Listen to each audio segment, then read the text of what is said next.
It's a beautiful morning. Welcome to Sports Talk here on Atlantic Television Network. On the show today, Nigeria clinches medal at African Judo Open. Italian tennis stars cement top sport in ATP rankings, and in football, the Super Eagles of Nigeria fail against the Squirrels of Benin. Details of this and many more will be yours in our jiffy.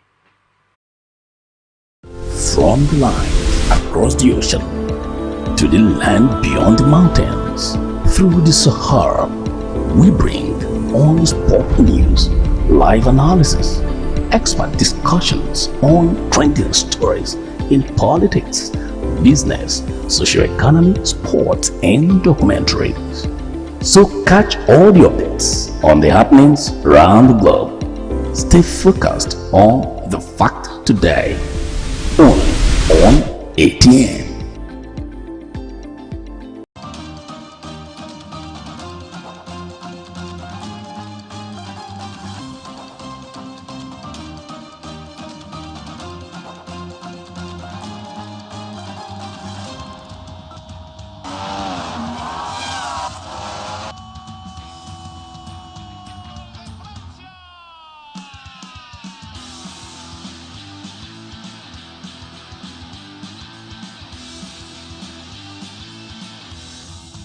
Telling him not to counterpunch.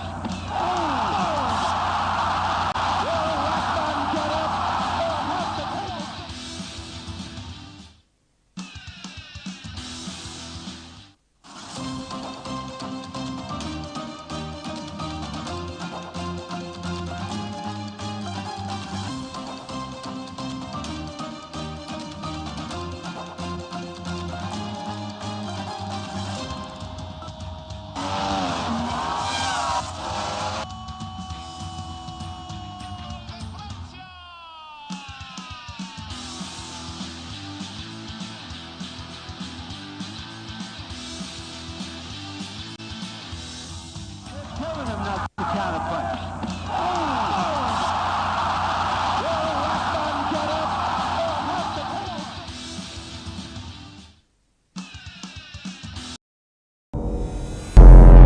Every day, our lives are changed by history. We are one people, all of us. Leaders, politics, Nobody's ambition is what's the blood. I have fought very firmly. natural occurrence, war, and the world economy. I belong to everybody and I belong to nobody. ATN covers it all on ATN Politics today.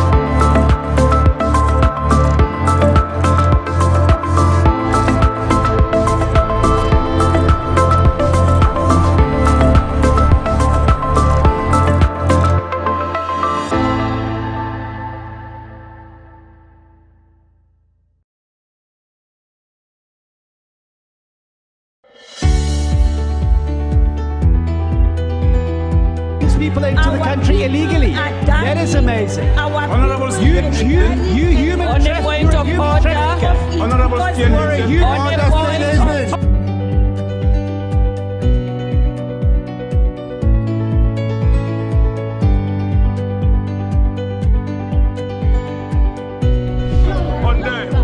they are not picking our calls. They made up their minds. So no agreement with the EU, but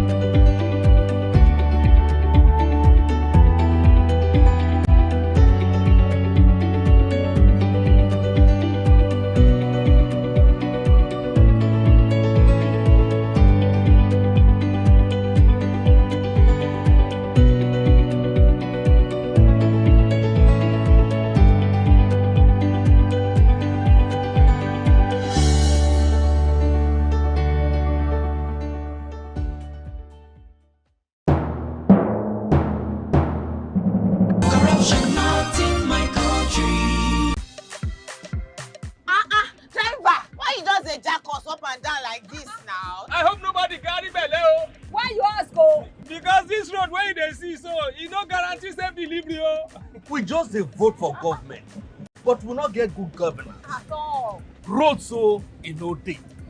Light o usai. The infrastructure nko e come turn to be forbidden fruit for the city. Corruption, well everything.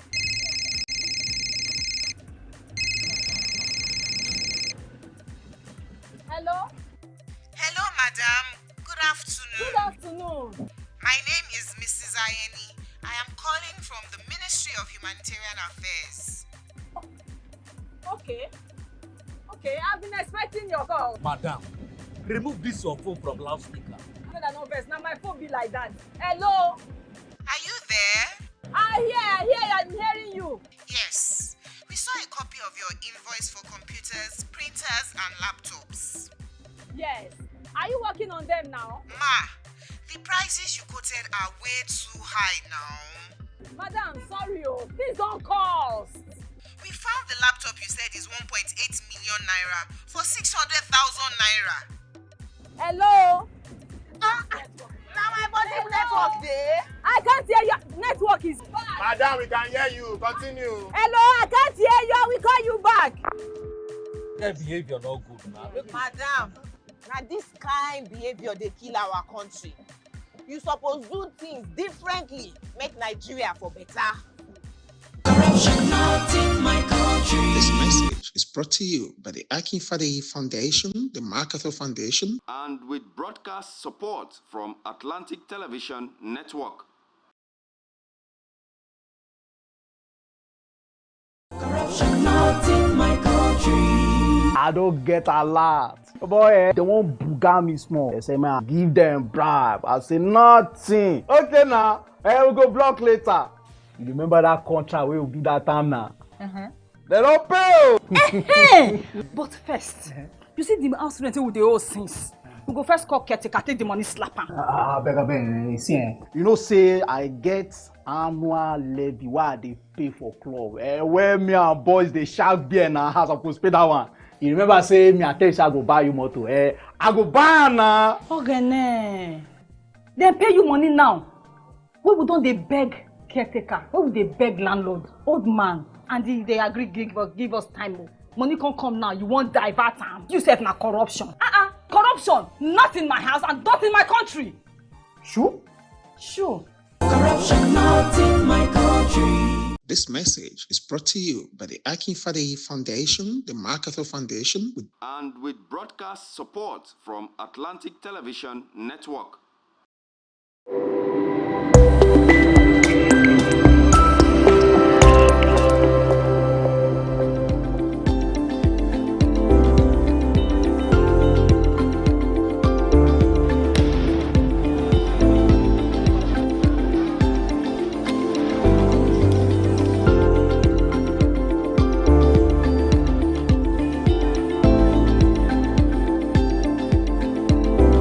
From the line across the ocean to the land beyond the mountains, through the Sahara, we bring honest pop news, live analysis, expert discussions on trending stories in politics.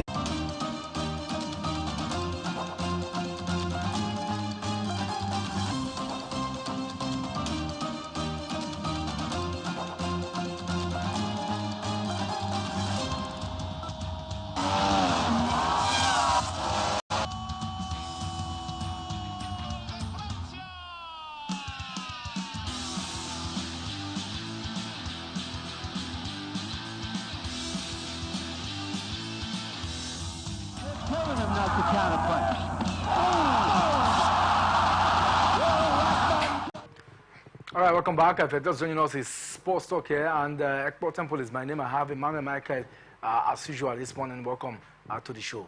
Good morning, Temple, and good morning to our viewers out there.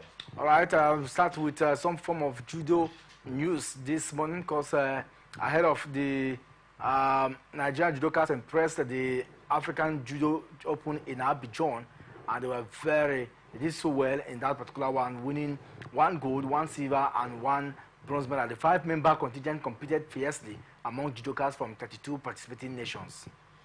I think it's an impressive one, though judo is not one of the popular sport here in the country. But then going for a tournament that comprises of about 32 countries, and we came out in a flying color in that very way. It shows you that if more investment, also more attention is paid to that sporting angle, talking about judo, then definitely we have the manpower, the talent that can go out there and hunt for national honor and glory for us. So for me, I think it's an impressive one. But then how far can we continue in this rise remains a big problem and a big challenge, which the Judoka Federation need to also answer. It's not just good enough for us to go out there in one tournament and do pretty well without any backup or without any follow-up towards that fine performance. So consistency has always been the case. And again, the need to cater for the welfare of some of these sportsmen and women is another issue. When you discover that judo is not one of the popular sports here, maybe the sport ministry or the judo federation don't always pay much attention to it to improve it and to also make it more competitive and more popular. That is why it looks as though many times we are nowhere to be found, especially when you get to any major competition. That is when we rally around to see if we can be able to pick one or two judokas out there to go and represent us. After the representation, after the tournament, what else? Do we take a total appraisal of the performance of these sportsmen and women and build on their performance? So these are the challenges. But for me, I think this is a nice one. Only if we can build on this, I think it's going to go a long way to help us. Only if we can build on this, it can go a long way to really help us, and certainly we'll see how that one will pan out. Away from that, now let's talk tennis. And this time around, the rehabilitation process of the ailing Nigerian tennis star, Tanya Akpala, of course, received a big boost in Lagos. And a lot of, we've talked about this one for some time now, as the Long Tennis Club were gifted a sum of 5 million naira on hand to present a check on behalf of the club was the president, Mr. Timitope Abari, at a colorful event which was graced by executive trustee members and distinguished members as well as guests of the club at the Lord Rume Center in Onikon, Lagos. This is a sharing one. I just hope that this money will be judiciously utilized for the purpose for which it was donated for. Yeah, it's a sharing one, but then I think, is it good enough? Because most time our sportsmen and women will always complain about the reward system, which has not been pretty good over the years. The reward system is not there. This is an athlete that have also done the country proud. Looking at the fact that long tennis is not one of the major sports that we are known for, but then she was able to also do pretty well and put Nigeria on the African map. She took it much higher by going professional, going international, going off the shores of the country to gather more experience as well, and to also help flag the flag of the country very high out there. We talk about the likes of the Onjobwa of the Africa, which is, for me, I think is the beacon of hope for long tennis here in Africa. Just imagine it, that after Onjobwa has made her mark and retired possibly, and she suffers from one financial issue or ailment or the other, and nobody is there to cater for her. The only time we need to cater for athletes is possibly maybe when some of them are bedridden, when some of them are sick, when some of them is facing one ailment or the other that is very severe. That is when we come up to donate 5 million naira. And one would say 5 million naira, huge amount of money. But 5 million naira compared to the glory and fame, the popularities to such sport person brought to the nation, if you want to compare it, does it actually go hand in hand? Which for me, I think is absolutely no to that. We must learn to treat our sportsmen and women that have paid their dues over the years. We must learn to treat them pretty well. We must learn to cater for them whenever they are still very much viable, when they are still much very competitive, not when the person is bedridden before you begin to source for a way to help the person. That help at that point in time might be very important, but it would be more important that that help had come earlier, so that the person will enjoy such help when he or she is still very much lively, not when the person is bedridden or facing one challenge or the other. So we need to improve on the reward system for our sportmen and women. We need to truly improve on reward system for our athletes that have done great tidings for the nation in time past. But away from that now, let's talk still more in tennis, and this time we'll move now to the ATP and the WTA. The latest edition of the WTA rankings released yesterday saw several changes in the women top 10. Iga Swiatek extend her lead over the rest of the field, now sitting with 3,707 point clear of her rival Coco Gauff, shift to his career high of second in the world after her Roland Garros semi-final run. She overtakes Aina Sabalenka, who shifts back one spot to third in the world. The remainder of the top 5 remains stable, and I think that if you look at the WTA rankings, clearly Iga Swiatek leading that particular one. Coco Gauff is on second, Aina Sabalenka third. We also have Elena Rybakina, who is there in the fourth. Jessica Pegula from second, from third, she's now in the 5th position. Marketa Vondrousova 6th. Jasmine Paolini, a big move for her. She's now 7th. Kuwenzinga is 8th, and Maria Sakkari 9. Not forgetting Ons Jabeur 10. So it's still good to see that Ons Jabeur is still in the top 10. But this is a lady that has been in the top 6, top 7, but now in the top 10. What do you make of the recent rankings in the WTA? I think it's quite expected. When I saw the ranking release yesterday, I said, yeah, this is more like it, because this is what many tennis fans, if you're a keen follower of tennis, you can see the dynamics, the changes, having occurred after this Roland Garros, because some players definitely move upward trajectory from the ranking, courtesy of their impressive performance in the just concluded French Open. For my lady, Iga Swiatek, is quite expected that she's going to maintain that world #1. After also lifting this French Open, you expect her to also, get a leapfrog, a massive improvement, looking at what she has achieved in the past. Of course, of winning the 2,000 points at the French Open, she has also further, gone further clear of the second place, talking about Coco Gauff, which for me also did pretty well, though not getting to the final of this year's French Open, but then she was able to go far, and that means that she was able to gather some valuable points as well to add to what she had already. I think the latest leap, or the latest rise from this year's ranking, or this month's ranking rather, is no other person than Paolini, who also gained a very massive rise in that very one. And the reason is quite simple. Looking at her performance in the just concluded French Open, where she was able to take down some of the big names and getting that far, so you would have expected her to also make that big rise.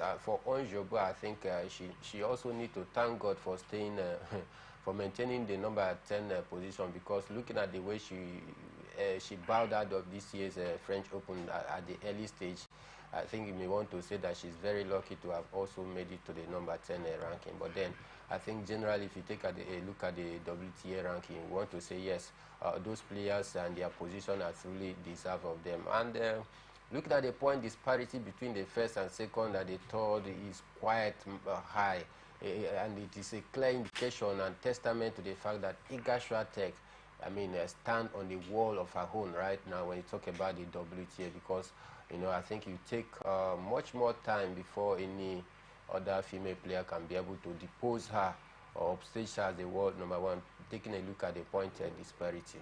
And what this clearly says is that Aina Sabalenka, who started the year winning the first Grand Slam of the season, one would have expected from her, but it looks like that determination to go to that extra mile is lacking in her. And clearly, I think that if you want to be a champion, if you want to stand tall, there should be no limitation.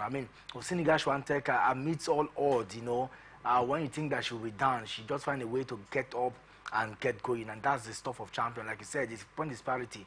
If you take them through, I don't even think, because the more you win, the more she will also get to the later stages and also try to win more Grand Slams. So, but I think that like we saw her started in 2022, 2021-2022, it looks like she's that indomitable and invisible character, she exhibits, is one thing that has kept her going thus far.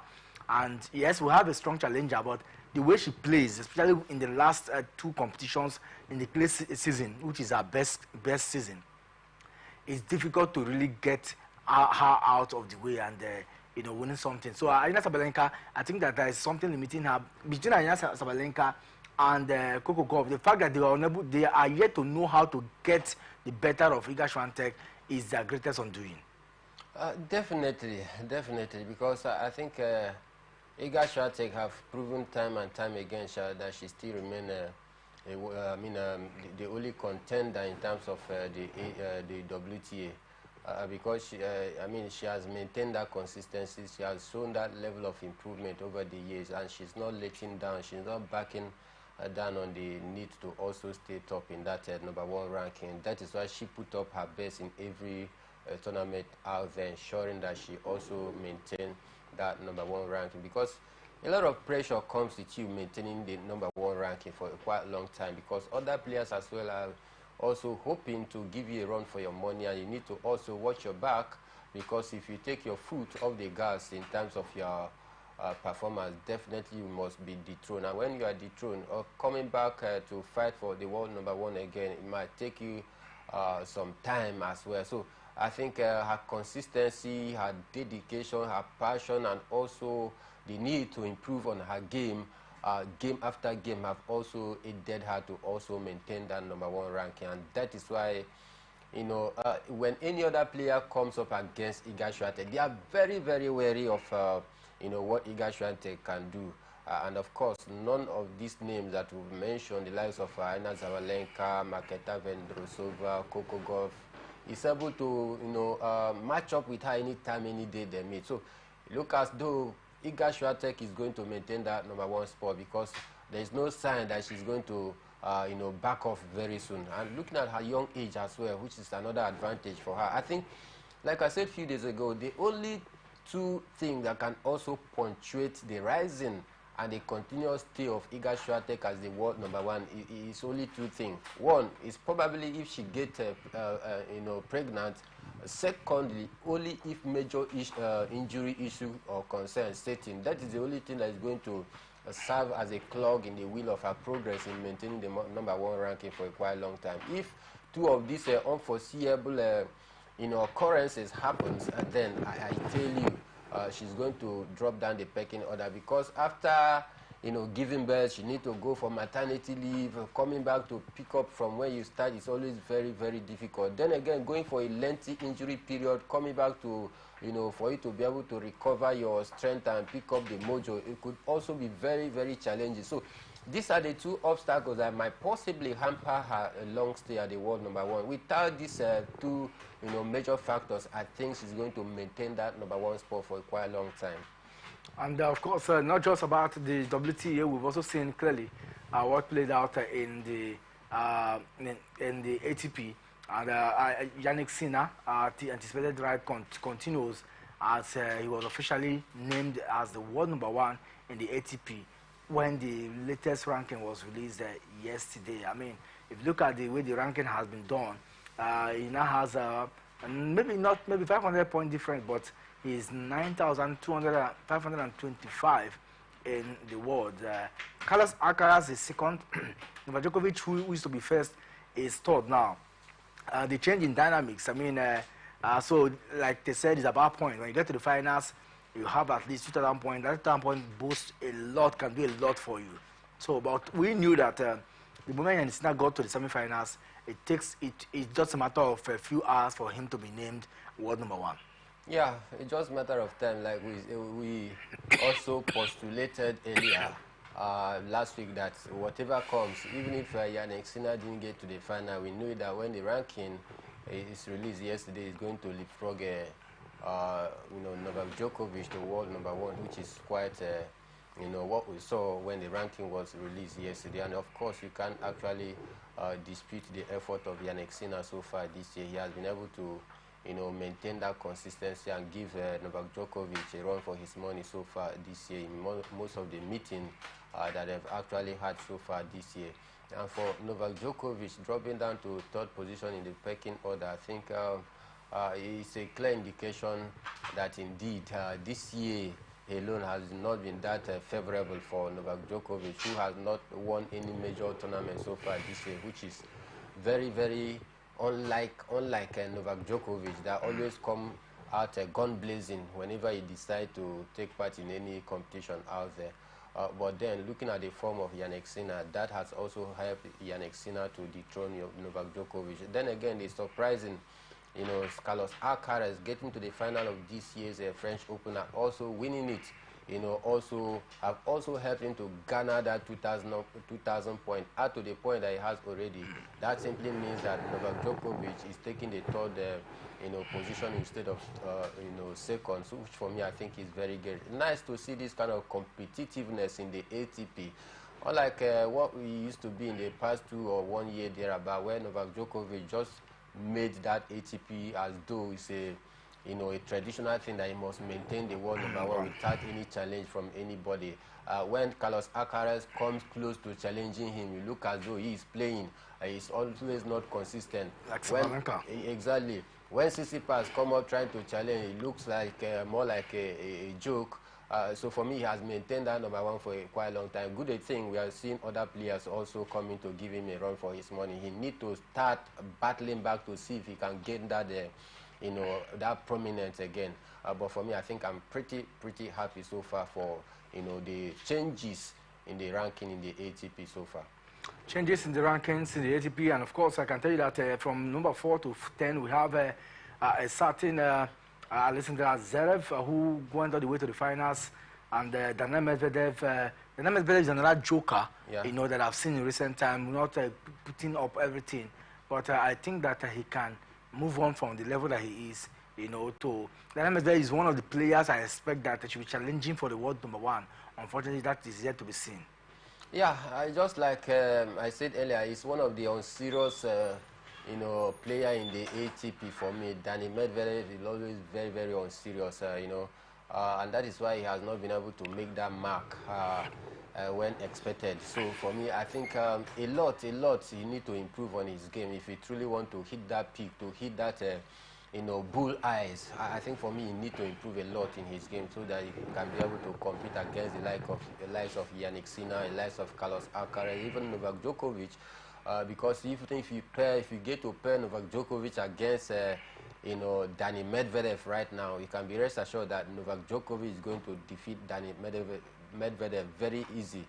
So for me, I think a lot need to be improved on his game if he truly want to get to that peak where begin to reckon his name as one of the force in the ATP. If not, I tell you, the likes of even Tsitsipas, Carlos Alcaraz, Jannik Sinner, will continue to dominate the ATP in the few years to come right now. Continue to dominate the ATP in the few years to come, but let's see how it will go. And we have Andrei Rublev, Kaspar Ruud, we have Hubert Hurkacz. We also have Alex de Minaur and Grigor Dimitrov. These are some of the players, some of the tennis stars that are continuing. And I'm also happy for Grigor Dimitrov and the fact that he's been there. If you look at the first to top 10 now, is there any argument as these are the best when it comes to consistency so far in the first half of this season? No, not at all. I took time to actually study the list, the ranking yesterday, and I tell you, there's no surprising omission there. So most of the names that came to my mind, according by their performance so far in the last 12 months, they actually, deserve their position in the ranking. So for me, there's no surprise, neither any change of, event that I would have said, okay, I think I did not see this one coming. I think looking at the rankings and the name, they truly deserve to be where they are, looking at their performance so far. Looking at the performance so far, they truly deserve to be where they are, and I can tell you that to wrap it up this morning and the first half of the show, Red Bull driver Max Verstappen has shared his thoughts on winning the Canadian Grand Prix. I won that particular one in a gripping wet, dry Canadian, soil that developed into 5-car battle, but somehow he was able to lead for 10 laps and he got his hand on that particular one. And so I hope that in the coming days we get to see what will play out. I can tell you that a lot still massive preparation for what is to come for Max Verstappen. Max Verstappen looks like, whether we like it or not, it looks like this season is still his. It doesn't matter of, consistency, although it will not be as roller coaster like he's had last year, but we're going to see him just maybe getting a pinch of points, in the driver's point and maybe constructor's point above the others on the grid. But maybe early days to score is the first half of the season, and let's see what happens from now. That season is even from March. They started in March, so let's see what happens from now to November, December, when the season will come to an end. Yeah, I think for Max Verstappen, he still remain they want to be challenged by other drivers, despite the setback in the early start of this season, where we saw this in-house controversy among them out there, among the chief principals out there, the administrator, where there's allegation and all of that, the controversy that have actually rocked them, and also seeing the father of Max Verstappen also embroiled with some of these controversy have also hampered Max Verstappen sport so far this season, and that is why out of 9 races he's been able to win 6 despite the controversy. The first race that he lost, whether the Monaco Grand Prix, I can't actually lay my hand on it, but he lost that very one course of brake dysfunctioning, and that is why he had to lose that very one. Despite all of these challenges, despite all of this in-house fighting, I think Max Verstappen still maintain his status, he still maintain his form, winning 6 out of 9 races so far. I think you don't need to take him for granted. He still remains the favorite, so far this season, because unless there's any other team that comes up very strong to challenge him. If not, I tell you, the only team, maybe you talk about McLaren, who also is trying to, try a little bit, winning 2 races so far. I think, but taking a look at the point disparity between, I think, Max Verstappen is still, head above, McLaren with 56 points, so far. So I tell you, Max Verstappen is still remain, that driver, to be beaten so far this season, because I truly believe that he still have what it takes to also continue to dominate, because the season is still very, very far. There are so many races to come. I expect him, whenever he hit his peak, whenever he hit the stride, then it will be very, very difficult to catch up with. All right, Mr. Charles Kaudo will be joining us later in the evening when we look more on some of these sporting, issues. But let's go for a quick break now. When we come back, we'll talk about the Super Eagles of Nigeria and the chances of qualifying for the 2026 World Cup. Not also forgetting that a fine has been placed on Eimba for numerous, numerous acts that brought the league to this rep. This is Atlantic Television Network. Don't go anywhere. We're back in a jiffy.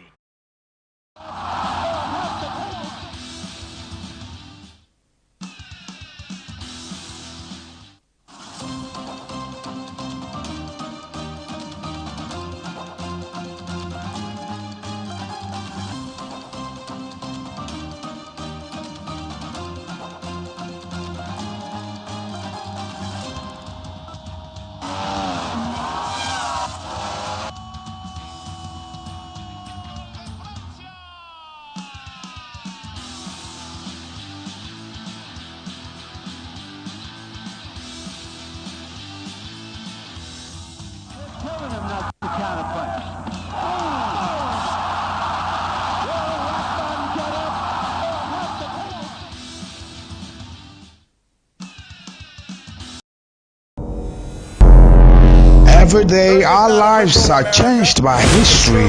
We are one people, all of us. Leaders, politics. Nobody's ambition is what's the blood. I have fought a very firmly.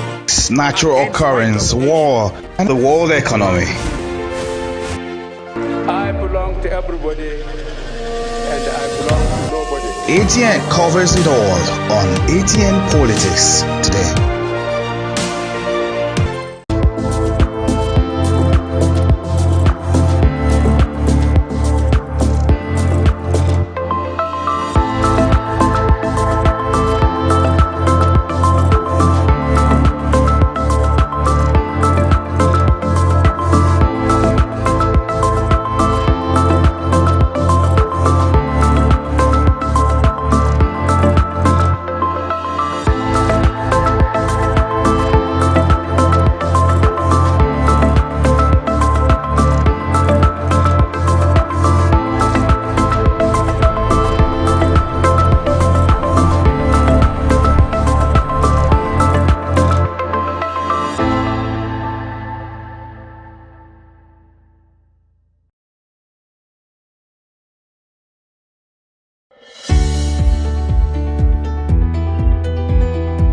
people into the country illegally. That is amazing. Honorable You human trafficker. Honorable You're a human.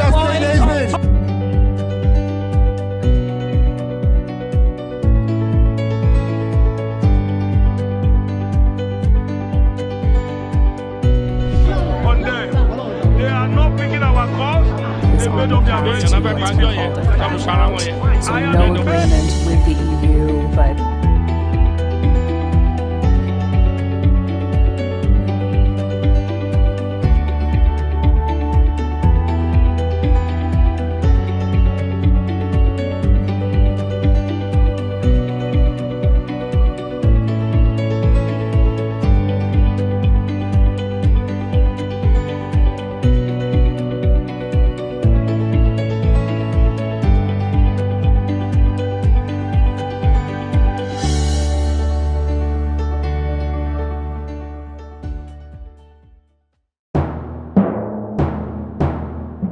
Corruption not in my country. Driver, why you just dey jack us up and down like this now? I hope nobody carry belle. Why you ask oh? Because this road where they see so, it no guarantee safe delivery. We just dey vote for government, but we not get good governance. At all. Road so e no dey, light outside, the infrastructure nko e come turn to be forbidden fruit for the city. Corruption, spoil everything.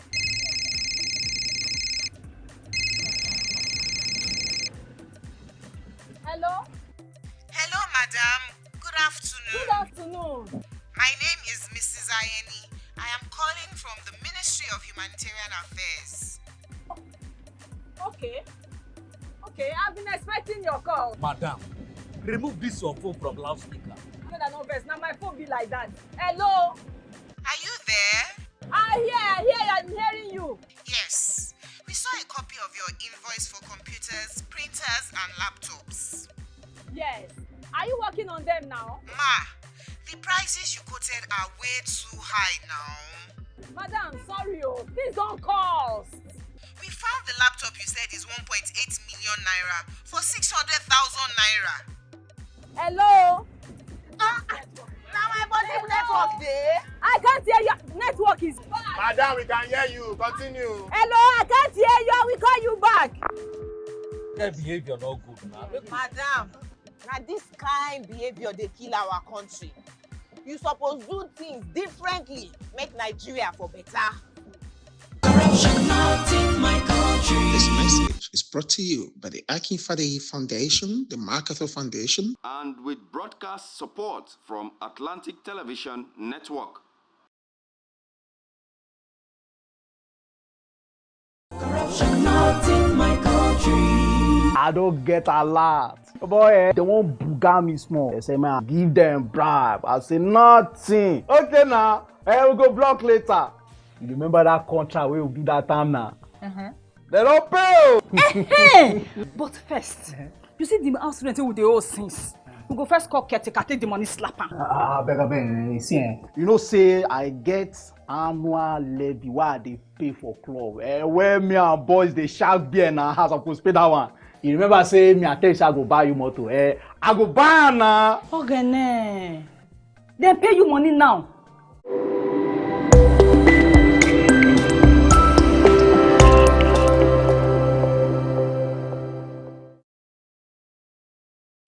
From the line across the ocean to the land beyond the mountains, through the Sahara, we bring all sport news, live analysis, expert discussions on trending stories in politics, business, socio-economy, sports, and documentaries. So catch all the updates on the happenings around the globe. Stay focused on the fact today. Only on ATN.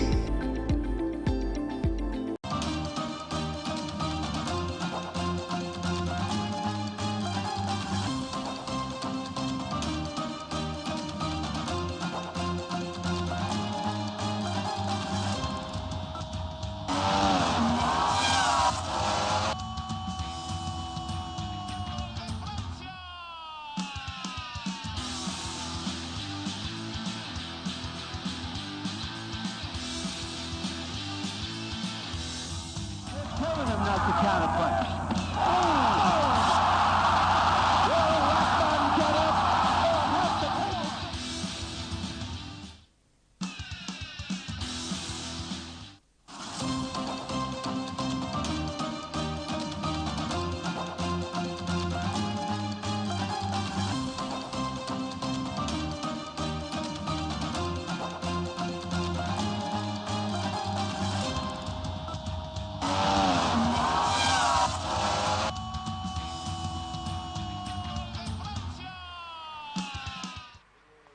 All right, welcome back from that break. If you're just joining us, it's Sports Talk on Atlantic Television Network. I still have Mike here in the studio. And of course, let's talk the Nigeria Premier Football League, as a heavy fan has been imposed on Eyimba, for bridging some of the rules, that guides the Nigeria Premier Football League. And from the official report, after the review of all that transpired, on the day, we hear that the 10 million fine has been ordered.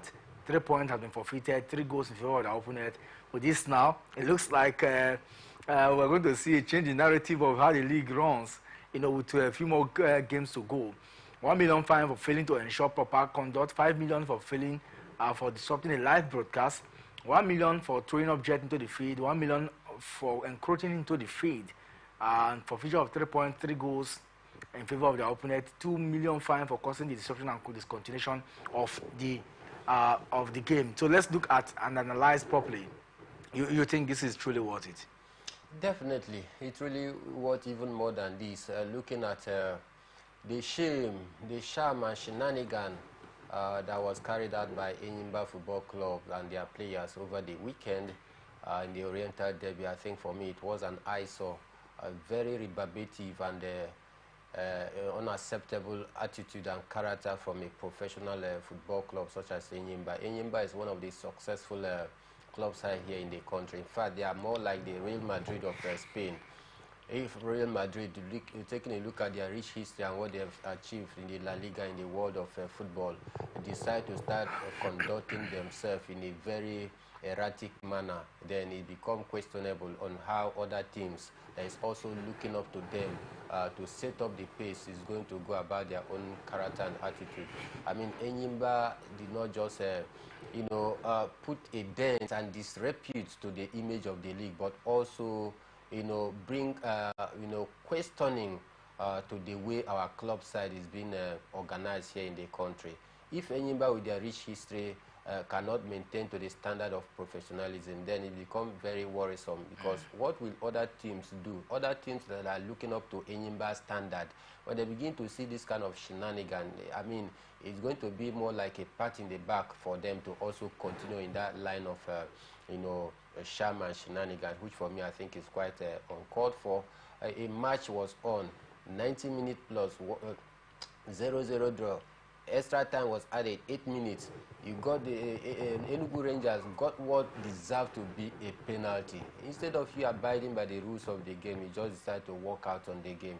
I mean, that is against the rule. You did not just walk out on the game, but you went as far as conducting yourself violently, disrupting live broadcast equipment, also getting in fisticuffs with some of the fans out there. At the height of that, I think for me it is unacceptable. The 3-point and 3-goal truly deserving to be awarded to Enugu Rangers, who also gave a good account of themselves. You needed to watch the clips of that incident. Even when Eyimba players charged against the crowd, it was still Enugu Rangers players that even went as far as trying to calm down Eyimba's players. That is to show the level of conduct and professionalism that Enugu Rangers showed in what would have been a total chaos in such a game that, building up to that match, I mean, you saw everything that a club needed to do to ensure that that high hype, that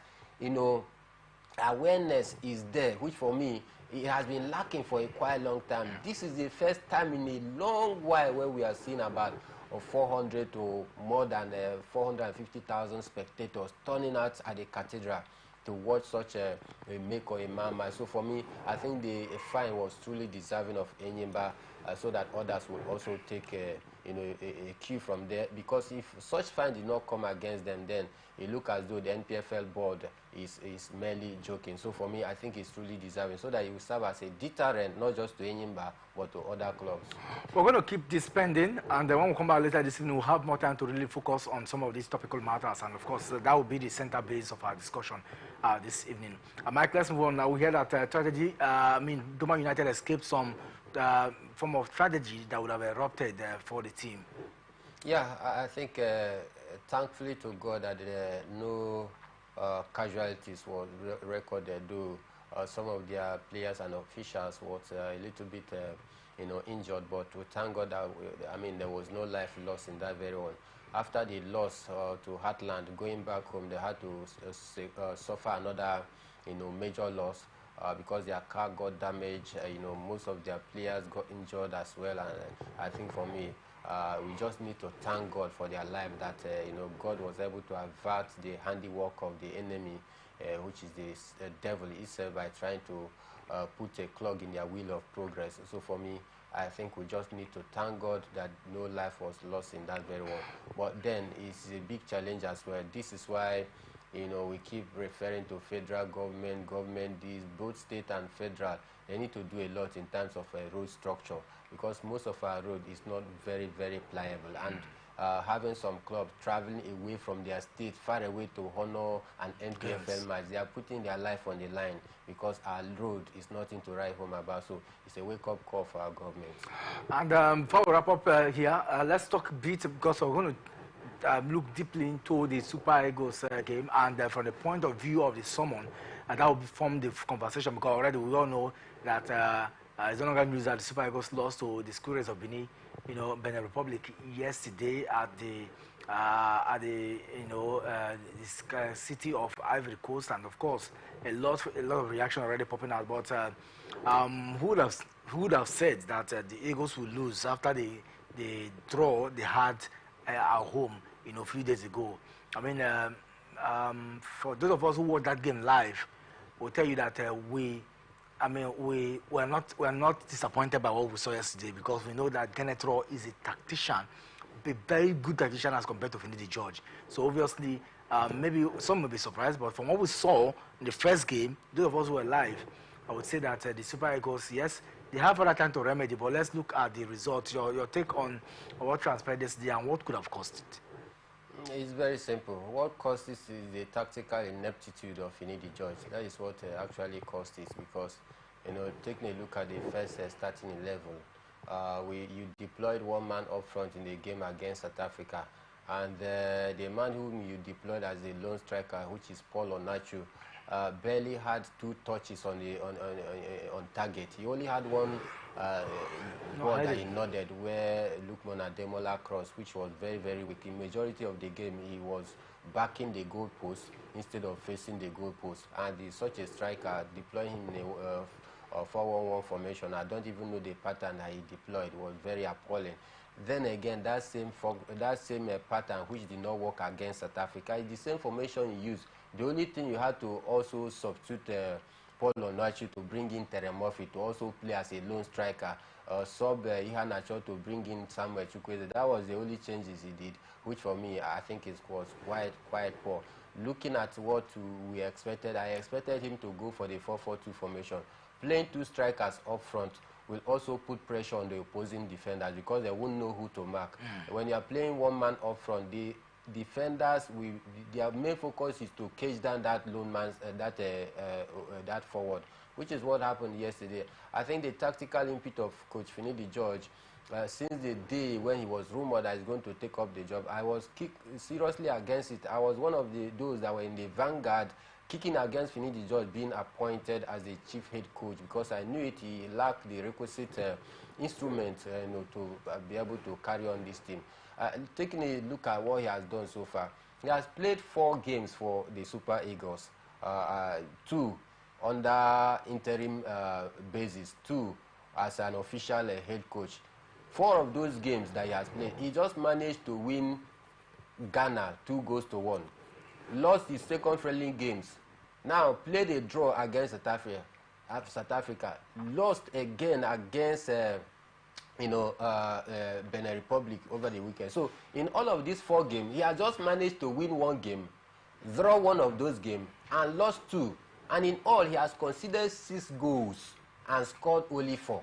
So taking a look at these statistics, I mean, it is very, very evident. In fact, it is crystal clear to the blind and audible to the deaf that Finidi George is not that man that is going to take us to soccer El Dorado in terms of the Super Eagles. And this is what we call it a wrap. Not forgetting that we have many more stories to talk about. We talk about the Euros preparation, and it's 3 days to the Euros, and we can bring you all the beautiful stories you can ever think of, and many more to come this evening. Join us again when we have more time to look at the Super Eagles matter. That will form the bulk of the conversation here. Not also forgetting that we'll also talk about the Euros and some club football and all that you need to know as the day progresses. Mike, many thanks to you. I'm sure we'll have more time to really look at football matters, so we'll come back later this evening. My name is Ekpo Temple. Do have a lovely time here, but stay locked on Atlantic Television Network.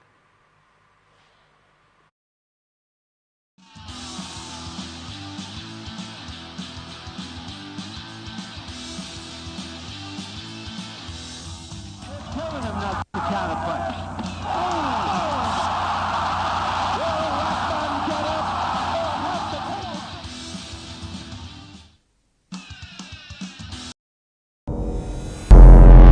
Every day